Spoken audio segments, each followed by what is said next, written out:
এখনকার দিনের বাচ্চাদের কিছু জিজ্ঞাসা করলে যেমন ভাবে উত্তর দেয়। তোমার নাম কি মানা?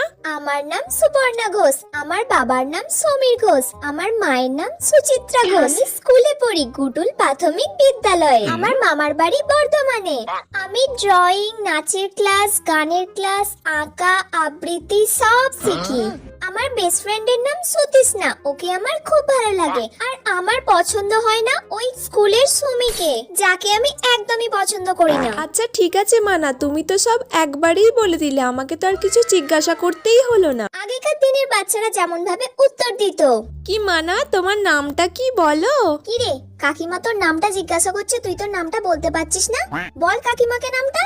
এ বাবা, একটা মেয়ের নাম জানে না। আসলে কি বলুন তো, ও না একটু লোক দেখলে বেশি লজ্জা পেয়ে যায়, সেই জন্য কিছু বলতেই পারে না। আসলে আমার মেয়েটা না খুব লাজুকে। আরে পালাচ্ছ কেন? দাঁড়াও।